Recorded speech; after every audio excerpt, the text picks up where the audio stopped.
From UFOs to psychic powers and government conspiracies, history is riddled with unexplained events. You can turn back now or learn the stuff they don't want you to know. A production of iHeartRadio.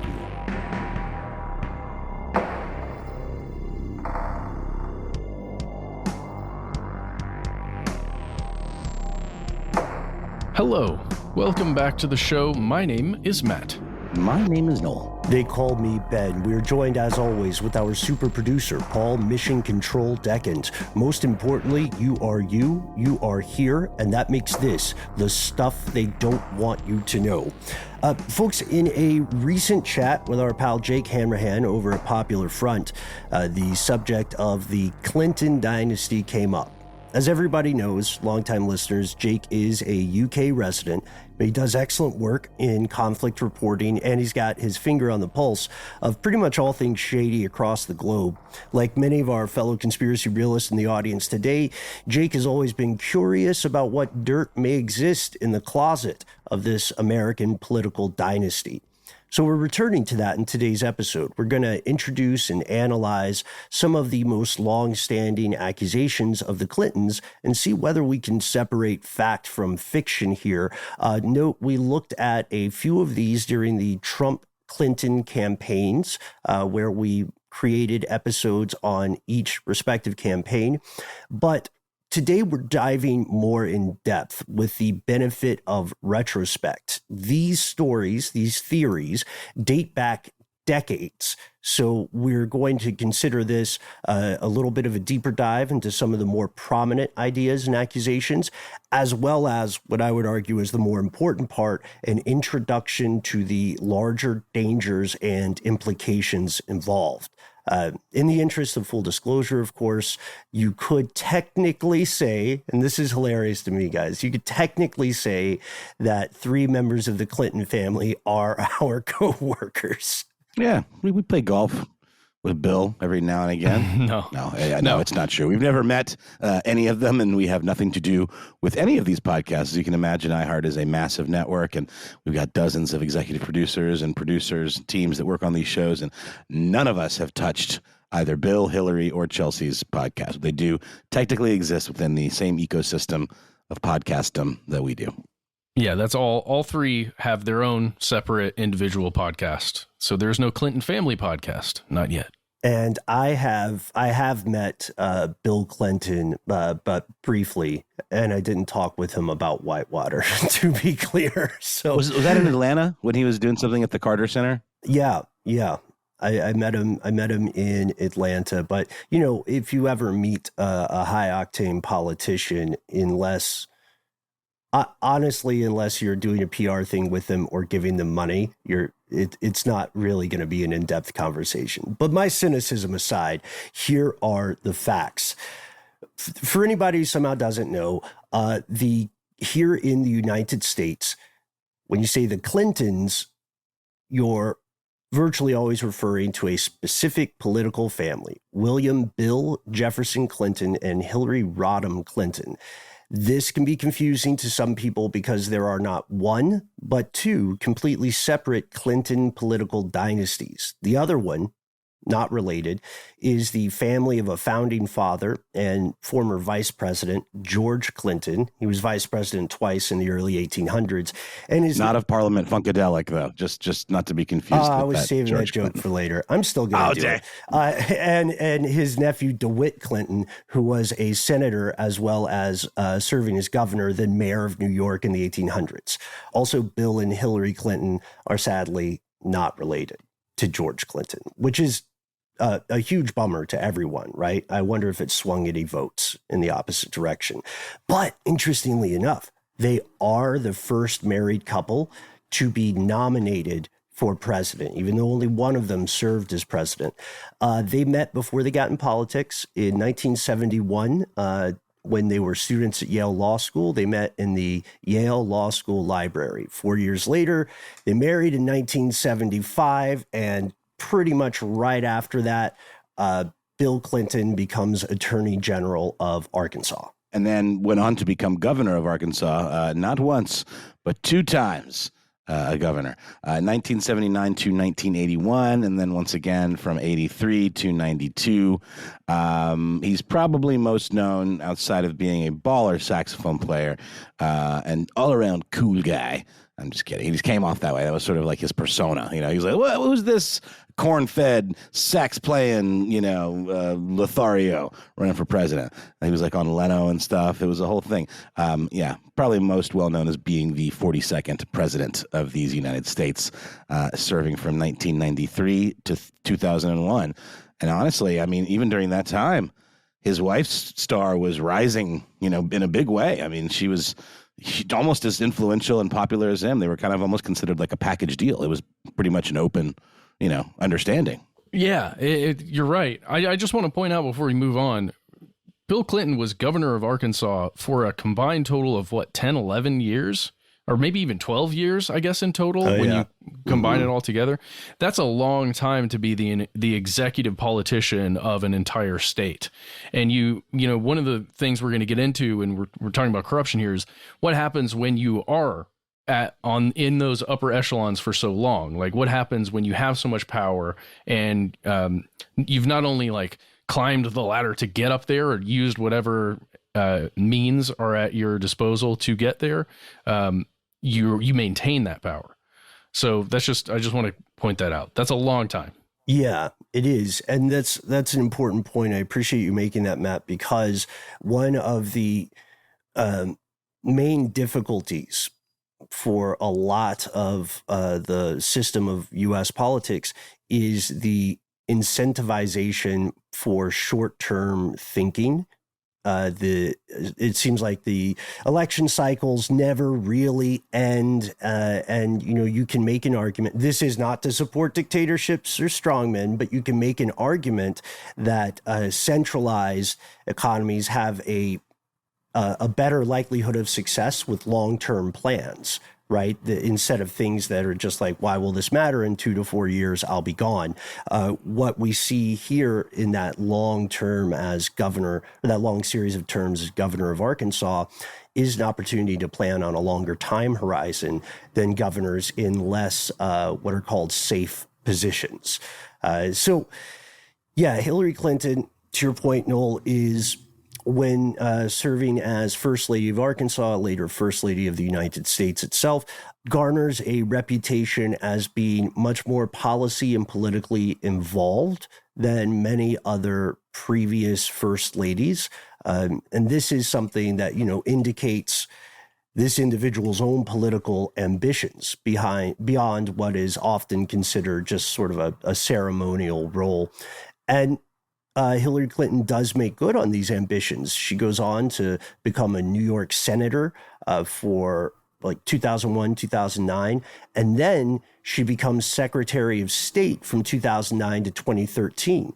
I think that's very interesting because there's this long, I don't know if you can say it's conclusively proven, but there's this long-standing belief in the U.S. that in the backstage of both major political parties, when you have two front runners who are going head to head in a primary or something, and only one of them can run on the party ticket for president, they make a backroom deal where they say, okay, give me another position like Secretary of State. Right.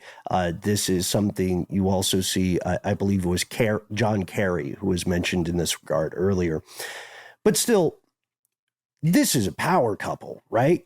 That's a lot of influence for a single couple to have in a purported meritocracy. No matter, even if they're absolute paragons of virtue and the best people ever, right? Even if it's like Mr. Rogers and the lady who did Lamb Chop. If even those wholesome seeming people, they have a lot of power, you have to wonder about the opportunities that power brings. And while their relationship may be unique in the halls of power, it is crucial to note this is far, far from the first time members of the very same family occupied government positions that wielded tremendous influence. On the left, you can think of the Kennedy brothers, who were, of course, later assassinated, or you can think of the Bush dynasty. So there's something else here. It's almost like a study of media, a little bit of media forensics. The Clinton presidency took place during a time of growing great political divide. It was a harbinger, obviously, with the benefit of retrospect, for what was to come afterwards in American politics. And during the Clinton presidency, we see this rise of the 24-hour news cycle, right? This means that a lot of things that would have nailed an earlier administration, but were conveniently swept under the rug, were out in the growing court of public opinion. And you have to ask yourself, were there more skeletons in the closet of this administration, or were there just better flashlights in the hands of the public? Isn't that funny to think back on? Like, CNN was really king at this time, and it wasn't as partisan, it seemed. Like Fox News wasn't really a thing yet, was it? Like, CNN went after the Clintons, even being considered a left-leaning, news organization. There was plenty of, coverage of the Clinton scandals and impeachment trials and all of that stuff. Like, it wasn't like they gave them a pass. It was very much laser focused. Yeah, Fox News gets its start in 1996. So right around this stretch of time we're describing where the landscape of media changes. This, of course, is not to be taken as us being apologists for this administration in any way. It's just important to note that the ways in which the public were able to encounter controversies and PR and propaganda regarding politicians in general, it fundamentally changed during this time. As we'll see, a lot of things fundamentally changed. Yeah, I'm thinking back to the Kennedy brothers, just how much of a stink there was in the press when President Kennedy attempted to get his brother into that position of Attorney General, and how, he was appointed and didn't seem to have any credentials whatsoever, and yet it was still going to go through because the president had the power to do so. And he got enough people to just look the other way or say, that's fine, Mr. Kennedy. We'll just allow that to happen. I mean, there was a ton of press coverage on that and a lot of anger at least I've seen a lot of the articles from the time that were stating, hey, this feels like corruption. This is odd. This feels like corruption. But it wasn't on everybody's television, right? You had to pick up the newspaper. You had to read the article that was in the Wall Street Journal, the New York Times or something to understand what was going on and pay attention to it. It's not like we were bombarded by it when you get to the Clintons, right? Yeah.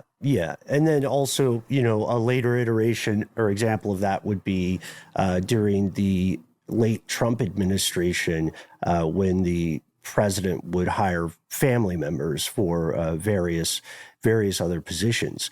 So this is something that does happen. And the question is, should it happen in a democracy, in a meritocracy? If you look at the definition of meritocracy, it could happen, but the odds are against it. It's usually more likely that these sorts of familial relations transforming into professional associations are based on nepotism rather than objective merit. So there are problems. Everybody knows. It's no surprise, too, that this era, this Clinton administration era, and the decades that followed would lead to a lot of controversies. And again, to be fair, whenever we talk about presidential or political controversy, we have to acknowledge that this is not hyperbole, folks. Every single U.S. president, since day one, since back in the formation of the U.S., they've run into controversy. In fact, you can easily see this when you go to, a Wikipedia article or something. Most of those controversies now are going to be unfamiliar to a lot of people, especially the further back you go, unless it's something really big like the Civil War. You could argue that this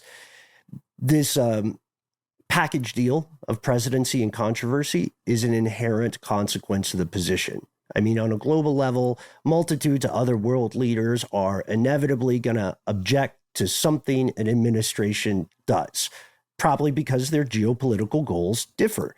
And domestically, actually, no, stay on that point for a second. If other world leaders don't object, then it's increasingly common for domestic opponents to say, this means you're in the pocket of that country. Whether or not that's true varies case by case. The mileage may vary. But domestically, there's still going to be controversy also. Republicans aren't always happy when their candidate is in power. They may object to certain policies or issues or find things, morally or fiscally objectionable.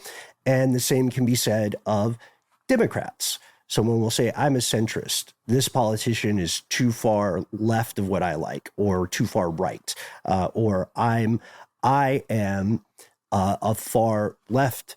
I identify far left. I had to vote for a Democrat because in this broken system, that's the closest chance I'll have to having my views represented. Well, I mean, and in this era, like, the Republican Party wasn't what it is now, and nor was the Democratic Party. They just felt a little different, it seems. Like the Republicans weren't quite as far right, for sure, and maybe the Democrats weren't quite as far left. They were a little more centrist, or I don't know. Can just remind me? I was a kid, but I do seem to remember it didn't seem quite as divisive. But like you said, Ben, this was sort of the beginning of that, period of political divide. That's when media starts pulling us apart at the seams, right? That's right. Yeah, I mean, right? I mean, think about how in the bubble we are in divided today with our social media streams and with the media we choose to ingest and what's served to us based on our choices. I mean, this is the beginning of it. This is really where it starts, where you get to choose, oh, I like this one more than the other one. Now I just get this news. Yeah. That's a good point. Like that's what I'm saying too. The media landscape changes fundamentally, and now it's commonly accepted. It's ugly, but it's true. It's commonly accepted in the United States that as a broken de facto two-party system, each side of the aisle will do its level best to destroy the reputation and stymie the goals of the other party, even if those goals are something the majority of the U.S. public supports. Right? It's if I can't win, I'm throwing the Monopoly board and I'm breaking all the, I'm breaking all the chess pieces. Almost like taking you down with me. Right. Yeah. And so for an example of this, as we record at the end of July 2022, just this week, there was a bill that was meant to expand health care for veterans who have been exposed to various dangerous substances, and it had passed in the House, and it had earlier been all fine in the Senate, but then members of the GOP blocked the bill and called it a surprise. They have various rationalizations for it. Some of those members who had previously approved went back and cut it off. And there are statements about how that was done by some simply to affect the poll numbers of the current administration. Jon Stewart has a great speech on this. It is the most exciting thing that C-SPAN has aired in several years. Do check it out. I also want to point out that Stewart is on record saying he will never run for political office because he thinks it's BS. Man, it's a real shame because it doesn't matter what your political leanings are. If you just listen to the things Stewart says in that speech, I think you will agree with them. Seriously, it doesn't matter like where you lean, because it's just about a couple of politicians that are making a decision for probably personal gain or gain of, certain members of a party, or a perceived gain for a party on the whole, at the expense of all of these veterans. I recommend it. Yeah. And, you can, based on what we've outlined here, and I agree that Stewart's points are apolitical. Based on what we've outlined here, you can make a solid argument on that precedent that future presidents, there we go. Yeah. Thanks. Whatever their political leanings might be, they're going to encounter controversy in the future. In fact, Bill Clinton is pretty extraordinary because he left office with the highest approval rating of any outgoing president in more than half a century. And of course, that does not mean Everybody loved the guy. During both their political careers, Hillary Clinton and Bill Clinton navigated a range of controversies and accusations. You can check out our episode about the Hillary Clinton campaign to get a look at how those were weaponized in some ways, but some of them are proven. They're true. They happened. They're not conspiracies. Sometimes just being a good old boy, cool guy is kind of makes you bulletproof in the public eye. But it was also a period of prosperity. I mean, it is look back on. I just remember, again, being a kid, it feeling like things were like going well, you know? I think largely his legacy was cemented by the fact that like it wasn't wartime, you know, the economy was in pretty good shape. So, you know, what's a blue dress between friends? There was a budget surplus as well, which is increasingly rare. Yes. It's just so funny to me, the concept that it wasn't wartime, right? Theoretically, but then think about Kosovo, think about like, you know, there's all kinds of engagements that were occurring. It's just, it wasn't, I don't know, it wasn't on everyone's mind in the same way. I mean, think about Yemen now. Yemen right now, presidential administrations have changed. Do you think that people in Yemen are looking at those missiles and going, oh, good, there's a different name on this one. Great. Go USA. They're not. The wars continue. Of course, they're ongoing. They never stop. We've always been at war with Eurasia or East Asia or whichever one. But I also think it really is indicative of like how biased and kind of misogynist like the public consciousness is around politicians. Because it's like, you know, Hillary Clinton got pilloried for like any number of much lesser infractions or just like people not liking her vibe or like, you know, she looked a little sickly one day or like had a cold and everyone was just like all over her like she was dying. But like Bill Clinton got impeached and perjured himself, you know, and like literally had an affair and all kinds of salacious stuff came out. And yet he is pretty much remembered fondly. It's just very interesting. Yeah. In addition to having an historically high exit approval rating, Bill Clinton is also the second U.S. president to be impeached in history. The first was Andrew Johnson. So, you know, as you know, Clinton was not removed from office, but he definitely gotten into national hot water because of the Monica Lewinsky scandal, which the damage control on that was terrible, right? And did result in perjury. The scandal, for any younger people in the audience who don't remember, describes how it was revealed he had an extramarital affair from 1995 to 1997. Some of the public statements he makes regarding this are hilarious in their legalese, like, what is sex? Right up there with, I didn't inhale, you know? Wasn't there a whole, what is the meaning of the, a very semantically kind of quibbling discussion about a word, like a simple word, like an article? Mm-hmm. What was that? What was that around? Which word was that? I believe it was is. That's right. Exactly. Is. Yes, sir. But yeah, all that stemmed from a sexual harassment lawsuit that was put against him by Paula Jones, who worked with him in Arkansas. Mm-hmm.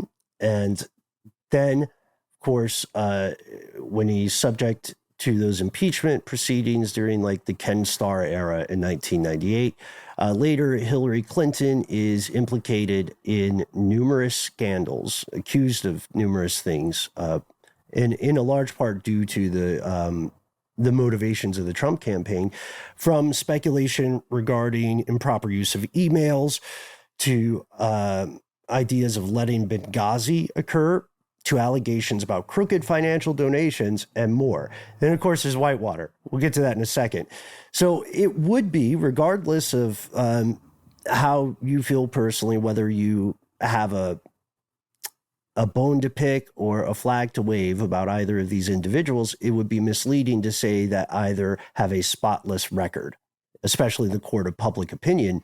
But the thing is, according to critics, there's much, much more to the story. The Clintons, they argue, are much more dangerous than the public is willing to admit. What are we talking about? We'll tell you after a word from our sponsor.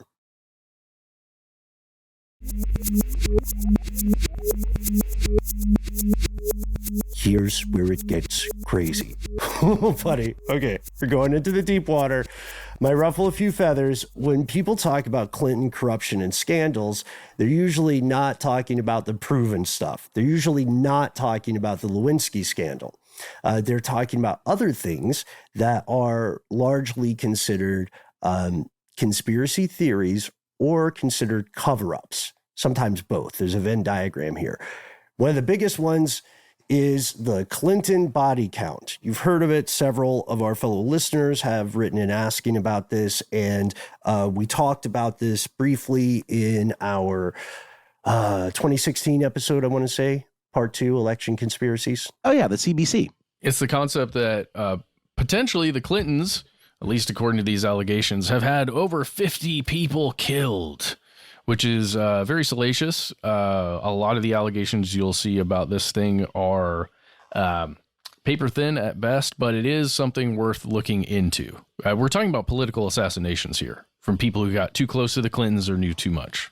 Mm-hmm. And, this is an American phenomenon, or it's common in American culture because we know that objectively crimes can be covered up, have been covered up, and there are generations worth of theories that the powerful have assassinated those speaking truth to them or exposing things they would rather stay hidden. This starts or really gathers steam in 1994.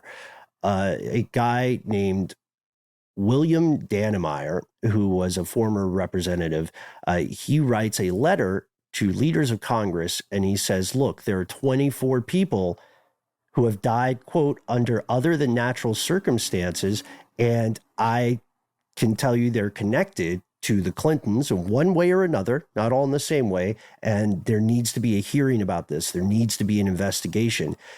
His list of suspicious deaths, as he called them, it turns out, if you look at kind of the genesis of this, if you trace the etymology of it, like you would trace the origin of a word, it all comes from one list compiled by a former Indianapolis lawyer named Linda Thompson. In 1993, the year before the letter goes out, Thompson quits her general practice to run a for-profit group called American Justice Federation. What do we say about innocuous names? So American Justice Federation, they're a for-profit group. They're very much champions of pro-gun causes and are known for propagating a lot of conspiracy theories, kind of InfoWars style, through a online bulletin board, a radio show, and then, of course, sales of newsletters and videos. So we found the source that this arrives from, but like you said, Matt, how did it balloon to 50 plus people? Also, another question, how does this accusation have so much staying power? It's still kicking around today. A Georgia politician named Marjorie Taylor Greene recently co-signed it. Can I say really quickly, I think it's a similar thing, though. It's a similar talking point to bring up this antiquated kind of anti-Democrat, line that's been debunked and just like get some attention in the same way that other candidate was like destroy the Georgia Guidestones because they're satanic. I was just thinking, it's funny you said that because I was thinking. And there were folks in the media who were, who really wanted to push this story without maybe investigating it as much as they should have. One that really stands out is Newsmax publisher Christopher Ruddy. Now, who died? Who's on this list? That depends on who you ask. There are multiple versions of the list now, such that there's not really one canonical version, we could call it. And in each death, the story goes, these associates, colleagues, or normal citizens were just about to testify against the Clintons, only to die in mysterious circumstances. While the list does have a lot of different additions and remixes, there are several names that pop up multiple times. We talked about a few of them previously. One example would be Vincent W. Foster, former deputy White House counsel. He was found dead right outside D.C. in July of 1993, July 20th. There was an autopsy that ruled he died due to suicide. He took his own life. He was shot in the mouth, no other wounds. His death was ruled a suicide by five separate investigations. Yeah, but I mean, there's still weirdness there, guys. And I can't look away from the Vince Foster thing. It's so weird. This dude grew up across the street from the Clintons. He was very prominent in Arkansas when Bill Clinton was doing his thing over there as governor. So, and he's even the person who got Hillary Clinton into the Rose law firm that we mentioned in our previous episode. Like, he was the mentor for Hillary Clinton. So he definitely knew about some skeletons, right? I mean, he must have, just by the nature of his work and his proximity to them. It feels weird to me. I'm not saying that you can conclusively prove that he was killed because, again, of those 5 investigations, Ben, but it's still odd to me. But again, like they were always bringing in people from their Little Rock inner circle and giving them jobs and replacing people in the administration. Like, there was this whole scandal with like the travel team or whatever. Yes. Where they replaced, kind of unceremoniously replaced these, appointees or these employees there with, folks they knew from back in Little Rock. And I spent a decent bit of the morning watching this talk from the journalist James Stewart, who wrote a book called Bloodsport that was about the kind of Clinton dynasty and all of these scandals and stuff. And there's a really interesting part of the Q&A where this very southern Little Rock sounding gentleman in the audience, and it's in New York, it's at the 92nd Street Y, he says, I got to tell you, sir, I found your book to be a bit of a snooze because, of course, this is just how it's done in Arkansas. Everybody scratches each other's backs and, it's in it for the cronies and, everyone's trying to enrich each other and people are just pretty bold about it. And the guy's like, well, sir, you may have found it a snooze because you're so close to this and know all about it. The guy was talking about how he had like a, mother-in-law who's judges and stuff like that, like all these close ties. Everyone else didn't know about it, and I certainly didn't find it to be a snooze. But, man, it's true. Little Rock and Arkansas politics, very back-scratchy. And, you do me a favor, I'll do you one. Not every government is Singapore, it turns out. With Foster, I want to say that part of the circumstances leading to his death are pretty tragic and involve mental health. He was suffering from depression, but he was very concerned that if he saw a psychiatrist, it would cost him his security clearance, which is a thing that can happen to people. But we just have to be careful because if, just because someone is depressed doesn't mean they killed themselves, right? It's like one of those things, like it's a possibility. It leans more credence to it, right? It's just, I don't know. They need more evidence than that, though.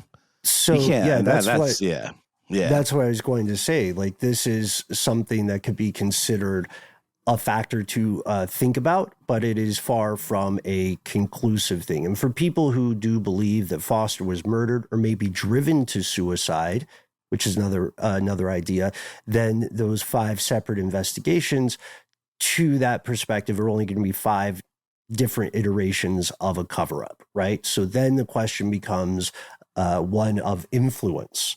Who could have that amount of influence over 5 separate investigations?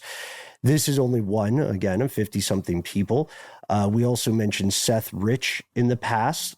He was murdered.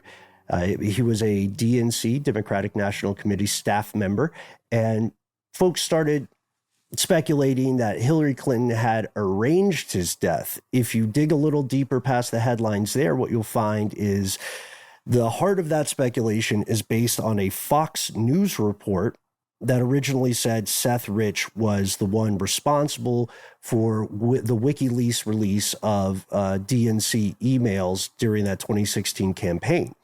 But what a lot of people don't acknowledge is that Fox later retracted that story.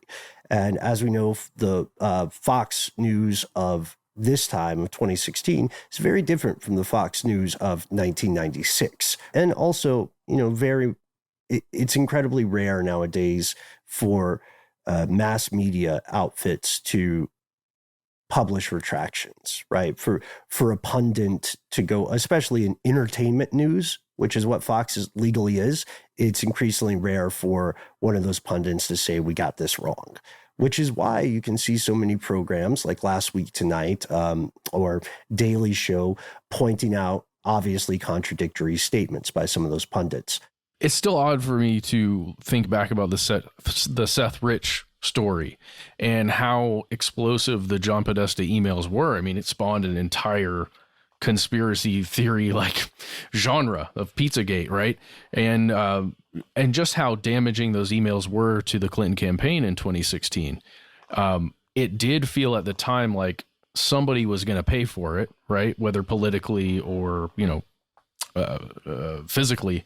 And then when Seth Rich was killed, I remember being less skeptical about it in the moment, about it being involved in some way with the Clinton campaign or the Democratic Party in some way. But looking back now from this far away, it does feel like the connection maybe is not as strong, especially given what you just stated about that Fox News story. We're going to pause here for a word from our sponsors, and as long as we don't end up on a body count, we'll be right back.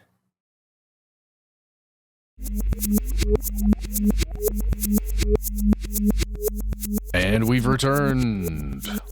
And again, the list continues to grow. One recent addition was Jeffrey Epstein, when he died under questionable circumstances in 2019. Check out our 3-part series on that. Look, without naming off all 50-something people brought up in these various lists, there's one question is most immediate to me, and it's something that's worth unpacking.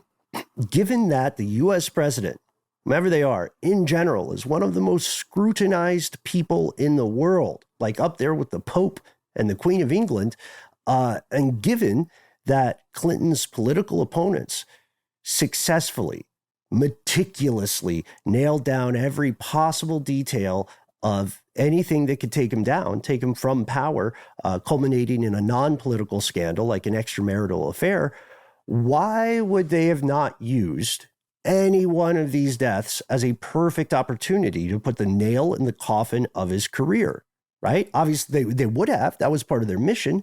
Why were they not able to do so? Was there a cover-up? Did someone have dirt on every single GOP operative? Also, I want to say, in addition to Podesta, that sparked another conspiracy theory that has some even more plausible roots, which is WikiLeaks collusion with a couple of other third-party actors. But okay, so that's the thing. If it was there, if you could prove, forget 30, forget 50, if you could prove one, then you could end that career. Why didn't they? The other issues with this theory are this kind of a numbers game? I hate to say it. Any successful politician, let alone a career politician who gets to be the president, they're going to have a much bigger social circle, right? They're in a lot more Rolodexes. They interact with many more people. And this leads me to the following statement. I want to see what you guys think. This might be a little cold, but it's worth saying. Unfortunately, at this point in our lives, everyone listening has probably known someone who passed away through some tragedy, right? And it is possible then that with the right cherry picking of facts, if you had a motivated enemy or opponent, how hard would it be for them to ascribe this death to you? You know, it's cold to frame it that way, but it gives us a sense of the possible logical fallacies here. I mean, people have passed away. You are connected to them. How difficult is it to curate or remix the facts surrounding your relationship and the facts surrounding their death such that it looks like you were somehow involved? You think that's too crazy? No, I think you're right, but also it feels way more suspicious when those people close to you who have died are responsible for protecting you, like bodyguards or Secret Service members or people who would witness the places you go and the people you interact with because it's their job to know what you're doing when. I think that's why it feels so suspicious to everyone when you encounter some of the concepts or even the theories, no matter how loosely based they are on reality, right? When you first read it and you first see it, you're like, oh, wow, that would make sense. That bodyguard would have seen who he was with that night. It's also easy to fall into the whole where there's smoke, there's fire fallacy, which, it can be true, certainly, but in this situation, it doesn't necessarily feel like it holds water. But you're right, man. I mean, there are people that are in close proximity or involved in things that would be inconvenient to, the Clintons. So it is easy to kind of, make that leap mentally. It's talking specifically, I think, about the, and tell me if I'm off base here, specifically about the 12 or so Clinton bodyguards who are deceased. This is a good opportunity for us to talk a little bit about connections. 3 of those people, Brian Haney, Timothy Savile, and William Barclay, 4, Scott Reynolds as well. Now I think about it, they died in a helicopter crash in May of 1993. They were members of something called Marine Helicopter Squadron 1, responsible for transporting the president. They died when they were on a pretty much like a maintenance flight in a Black Hawk helicopter. Officially no evidence of sabotage, but Clinton, his association there is that he had been in that aircraft only one time, and it was 2 months earlier. And people know where he went. He went from the White House to the USS Theodore Roosevelt. So how solid is that connection? It's a question worth asking. It's also not the first time body counts have been used in this way. Oh, no, you're absolutely right. Especially when you look at each one individually, like there's a Snopes article, Ben, that you mentioned in today's outline that points to the individual, humans, the accounts, right, of each person who's listed on these body counts. And if you look at it hard enough and you actually look at the information that's presented there in the circumstance, it gives you that feeling of, why would these people have been killed? The president had just gotten into the White House. Why would they all die in a helicopter accident like that? Why would that be a planned thing? It doesn't make sense. But if you just hear about it in passing without getting those details, it feels way more real. Yeah, it's true. It's impactful, and it's built to be so, honestly. And this is not saying that people who were creating these lists were acting in bad faith. They may sincerely believe what they're saying. And, again, exercising humans' amazing gift for pattern recognition. But let's talk a little bit about how body counts have existed in other realms of politics in the past. I mean, I think it really dovetails nicely into your whole point, Ben, about the circles that these types of people, inhabit, and just how large they can be, and how it's easy to draw parallels between the people at the center of such a massive and influential circle of people. It's easy to kind of like pick apart, these people were all related to the Clintons who were in the center of this circle, but the circle's so big and encompasses so many different competing interests with all different kinds of motivations, and who knows, what could have caused these things. And it's just easy to kind of like your mind to trace it directly to the center. But you're right. Body counts are a thing. Snopes, a website that I think we all love dearly, points out listing, an entry documenting all the allegedly suspicious, quote unquote, deaths of persons connected with the assassination of John F. Kennedy have been circulating for decades. And the same techniques used to create and spread the JFK lists have been employed in the Clinton version. It's selective bias, list every possible dead person, Ben, as you point out, regardless of how, slight or vague that connection may be, and it's easy to trace it back to the most influential big fish in that pond, which in this case is the Clintons. Yeah, but I want to see the Nixon and LBJ body counts. Like, I haven't ever delved into those. That's next on my list. Yeah, I want to see the Hoover body counts. The Cleveland, the Cleveland body count. Grover Cleveland, that son of a gun. And then also all the deaths are, this is just a little bit of mechanics language in propaganda. All the deaths are framed as mysterious, regardless of whether evidence may point to a solid explanation. You can use some, what skeptics call weasel words, which I think skeptics throw that around too often, but you can have tricky, detracting language, little like Darren Brown-esque primers. Just say it's officially declared a suicide. Officially and declared implies strong doubt, even when there's nothing that indicates it other than the words officially and declared. And then, of course, ignore information that contradicts the result you want. Confirmation bias, baby. Consider that Thompson, the originator of this idea, later admitted she had no direct evidence of the Clintons killing anyone. She said the deaths were probably caused by, quote, people trying to control the president, and she wouldn't say who those people were. But because it's a juicier story to say that Clinton himself and his spouse were infernal architects of a criminal empire, people just forgot the stuff the original person said and kind of put the story in to like make it their own version of what they liked. Kind of like how in Marvel movies, Wolverine kind of becomes the leader of the X-Men, even though historically that's Cyclops and Professor X. It just made for a better story. So we did find, you can see extensive lists and get them from a variety of sources we recommend. But if you look at the examination the way we did, one at a time through various lists and various reportings around these deaths, you'll see that a lot of the connections are scanty at best. One example, just to make this real quick, Mary Mahoney, a former White House intern, was gunned down while trying to stop a robbery at the Georgetown Starbucks. There were a couple of reasons why people believed she was on the Clinton body count. First, she was a manager of the Starbucks after she was an intern, and there were allegations that she was about to testify regarding sexual harassment.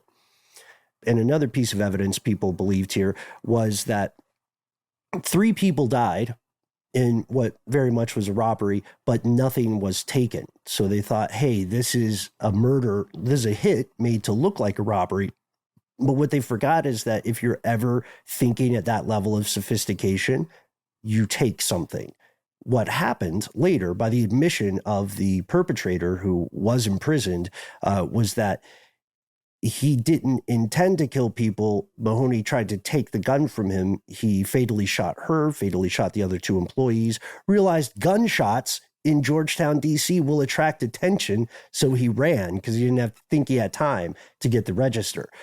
The other piece is that just before the Monica Lewinsky scandal breaks, a guy named Mike Isikoff over at Newsweek drops a hint, and he says a, quote, former White House staffer with the initial M is going to talk about having an affair with Clinton. Later, history would prove that the M referred to was Monica Lewinsky, not Mary Mahoney. Look, this is me speculating. This is not based in reality. I'm imagining that if Bill Clinton is having some relations, sexual in nature, with one intern. That woman? With that woman. What about that other woman? I mean, he was pretty notorious throughout his career for having sexual relations with women who were not Hillary. He was a tomcat, man. Seriously. I mean, it was so clear. Like, my only thing is, like, you could totally see why people may have speculated about that thing, just as you said, Ben, but there's a version of this where it makes total sense that someone would take out one of these interns who was going to speak. But why would they do that to Mary and not to Monica? Right. So to answer your question, Mahoney's death occurs in 1997, and the Lewinsky scandal goes public in January of 1998. And the murder of Mahoney occurs in July of 97. So between January and July. So given all this information, it's clear that not all these claims on this list can be taken at face value. But just because one theory might not hold up doesn't mean there's nothing else out there.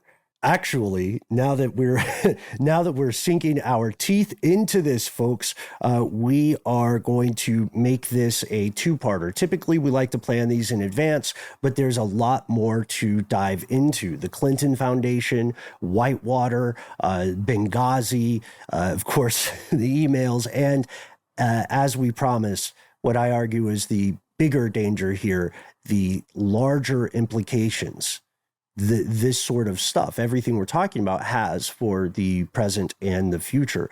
So we're going to pause. We're going to call this part 1. We're going to return in a few days with part 2 of our deep dive into the Clintons and corruption. Thank you so much for tuning in. We, as always, can't wait to hear your opinions. Let us know what you think. We try to be easy to find online. That's right. You can let us know what you think in a number of ways, on Facebook, on Twitter, and you can also, leave a comment on our YouTube channel if you wish. Our handle at all 3 of those places, Conspiracy Stuff. On Instagram, if you wish, you can reach us at Conspiracy Stuff Show. But there's more. That's right. Give us a call. Our number is 1-833-STDWYTK. When you call in, please give yourself a cool nickname. Let us know if we can use your name and voice on the air in one of our listener mail episodes. And you got 3 minutes. If you've got more to say than could fit in that 3 minutes, why not instead give us a good old-fashioned email? We are conspiracy@iHeartRadio.com.